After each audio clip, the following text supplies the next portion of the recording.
avec Raphaël Tavarnier et Kizia Zala. Regardez. Remplacer le moteur thermique essence ou diesel d'une voiture ou d'une moto par une batterie électrique, c'est ce que réalise cette jeune entreprise kenyane. En transformant des véhicules déjà en circulation, elle évite ainsi la construction de nouveaux châssis et permet surtout aux conducteurs de faire des économies. Le carburant est ce qu'il y a de plus cher dans ce pays à l'heure actuelle. Son prix continue à fluctuer et c'est un réel problème pour tous les propriétaires de voitures ou de motos. Nos véhicules sont électriques, ce qui signifie qu'on économise du carburant. Par exemple, une consommation de carburant qui équivaut à 15 000 shillings par mois représente seulement 1 000 shillings mensuels pour recharger la batterie. Cette initiative intervient alors que le gouvernement kényan s'est fixé comme objectif de faire en sorte que 5% de tous les véhicules immatriculés soient électriques d'ici 2025. Pour les compagnies de taxi, c'est une aubaine. Avec les véhicules électriques, ils réduisent leurs coûts et maximisent leurs profits.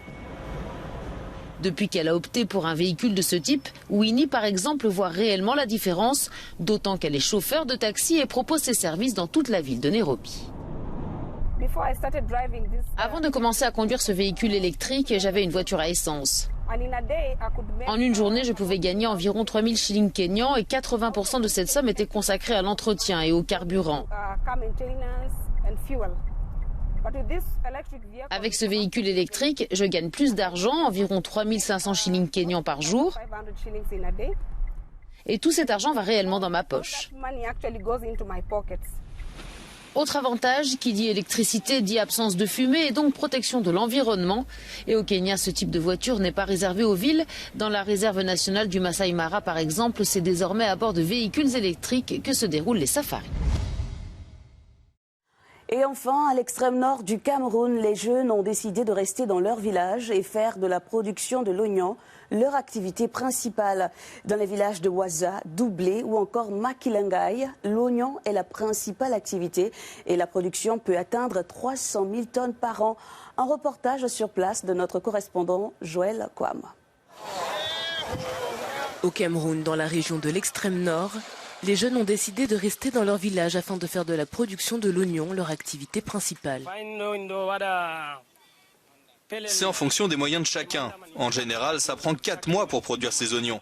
Après avoir repiqué les pépinières, on pulvérise et après 2 mois, on vient labourer. Malgré la difficulté, Abba ne compte pas s'arrêter en chemin car ces oignons sont prisés à Kousséri et sur le marché tchadien.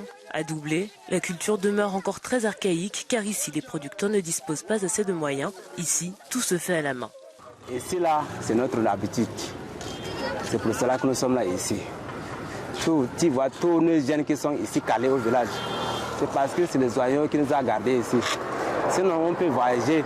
On peut laisser nos villages, on peut partir à Yaoundé chercher l'argent. Les oignons produits par Algui sortent du marché local pour être vendus au sud du Cameroun. Ici à Maroua, derrière moi, des camions qui attendent des cargaisons d'oignons en provenance des localités de Godola, Makilingai, Waza ou encore Doublé.